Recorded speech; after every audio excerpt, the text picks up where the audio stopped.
Well guys, today's not gonna be a super fun topic. We've talked about a lot of different TikTokers and social media influencers in general on this channel who have been known to do some pretty crazy stuff, but today we might be entering into a new category. I think this is as bad as it can get. Over the last few days, there's been a pretty serious development involving a TikToker who is known as Mr. Prada. Even if you're not on TikTok, really, there's a pretty good chance you've seen one of his videos before. He's pretty popular in that niche of TikTok videos that seems to be really big right now, where you just film something random and then you put a caption over it. It's basically like tweeting with extra steps. I don't really get it, but they're really popular right now, have been for a while. And he was one of the bigger names involved in that kind of content, if you can call it that. But that's not why we're talking about him today. A couple of days ago, some screenshots started to make the rounds on Twitter depicting a person of interest who was involved with the murder of a Baton Rouge therapist.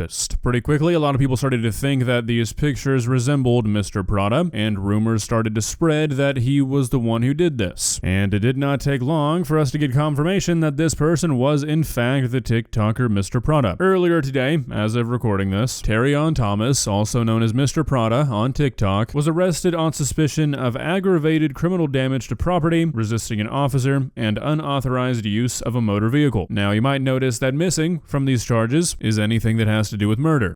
Hey guys, real quick, August from the future here. I was going to upload this, and then a new development occurred where Mr. Prada has now been charged with second-degree murder. They're even alleging that the murder took place inside of Mr. Prada's apartment. So, yeah. Some of the stuff I might say in this video might not make a whole lot of sense because of that, but I was working off the information I had, okay? Just thought you should know. But things are pointing to that likely changing here pretty soon. As of right now, Mr. Prada is the #1 suspect in the case, mainly due to the nature in which he was arrested. The information we have now is that after William Abraham's body was discovered, who was the therapist that was slain in this situation, police announced that they were searching for a person of interest after a man was seen driving the therapist's stolen car. Once the car was located and a traffic stop was attempted, the driver backed up into the police officer, drove off, crashed, and then fled on foot. This is when the person of interest post was made, and the following day, Mr. Prada was arrested in Dallas after an officer confirmed that he was the one who was driving the vehicle. Now, there's a lot up in the air about this case right now, and obviously, since it involves somebody who's so big on TikTok, there's a lot of speculation, lots of rumors, lots of internet detectives, with most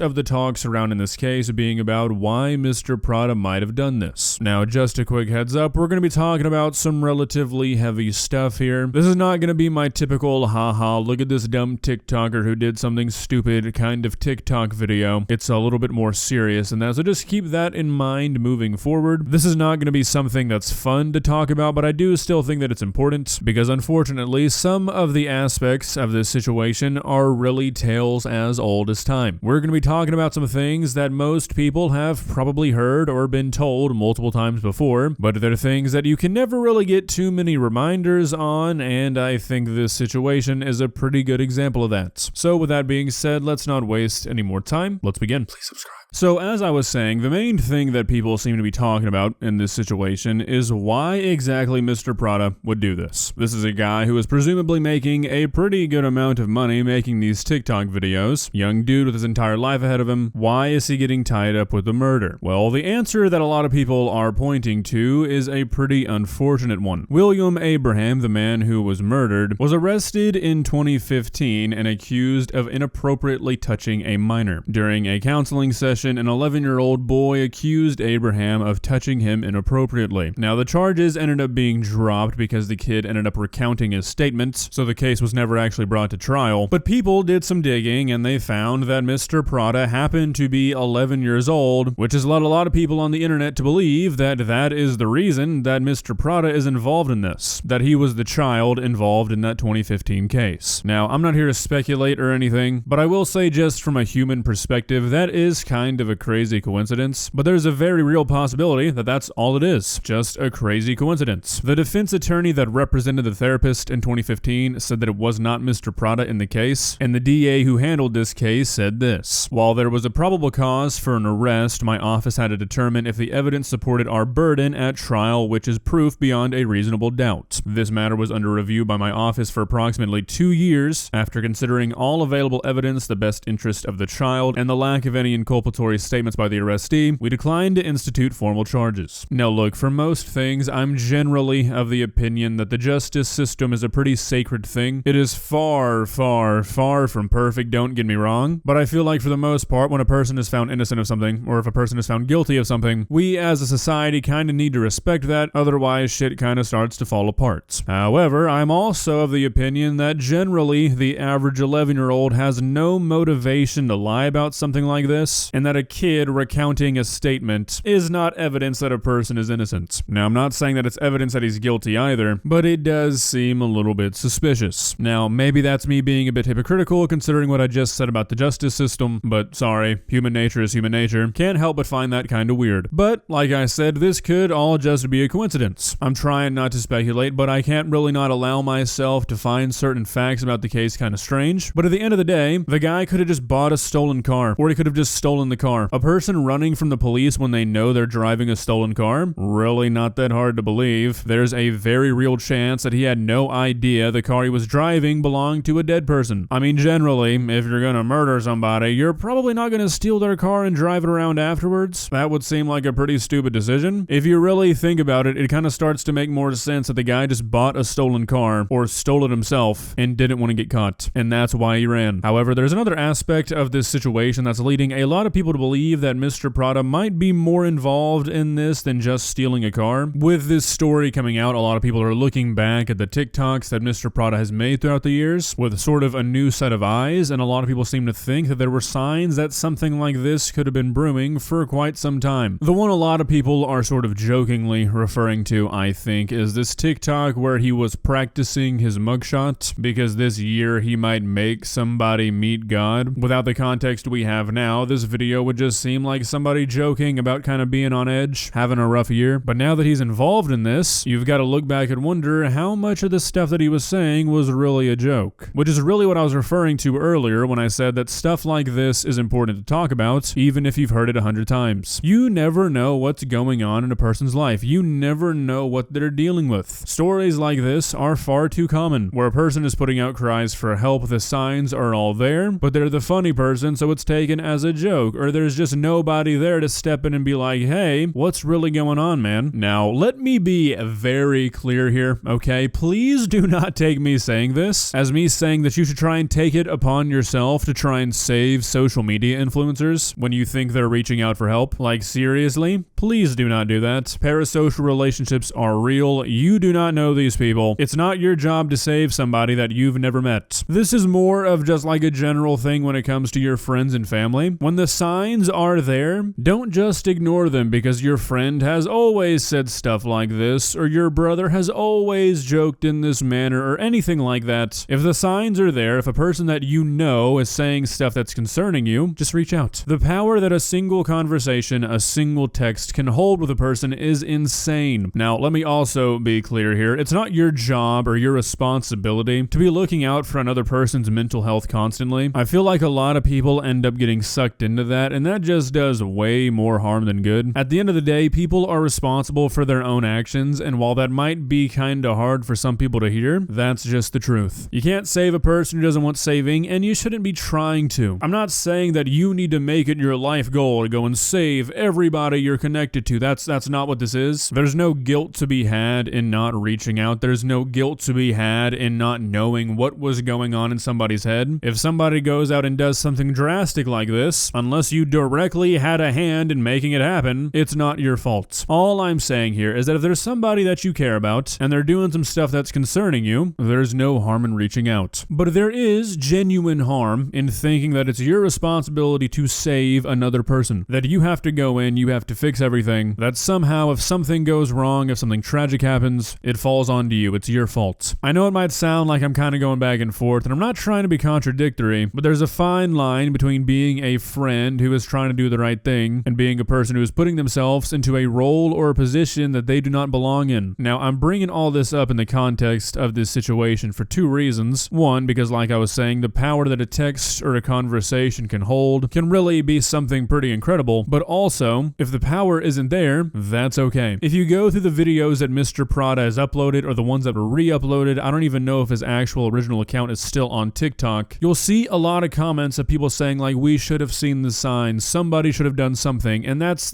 just not productive. The reality of the situation is that we don't know what happened behind the scenes. There very well could have been friends and family reaching out, there may have not been. But speculating and trying to blame yourself for something you had no part of is pointless. But I feel like I've sort of made my point on that note. As of right now, what we've gone over is really all the information this case has to offer so far. I'm pretty curious to see what ends up coming out of this. Obviously, I hope that the guy is not involved in this. I hope that it's all just sort of a crazy misunderstanding. It'd be sad to see somebody throw their life away at 20 years old, but whether or not that's the case, only time will tell. Well, guys, what are your thoughts? I know this isn't really my typical sort of video, but for the reasons we talked about today, I still thought it was important to talk about. Social media is getting to a place where everybody feels connected with everybody, and that's good in some cases, but in a lot of cases, it's also pretty bad. And a lot of the discourse around this case has sort of reminded me of that. People get way too close and way too connected to things that they really have no part in, and they end up sort of tricking themselves into thinking that they actually have stake in these situations that have nothing to do with them whatsoever. It's a really unhealthy thing to do, and if you're finding yourself in situations like that, it might be time to disconnect for a while. If you enjoyed this video, please leave a like and walk on over to that subscribe button and touch it. It's free. It won't cost you anything. But for now, that's all I have for you today.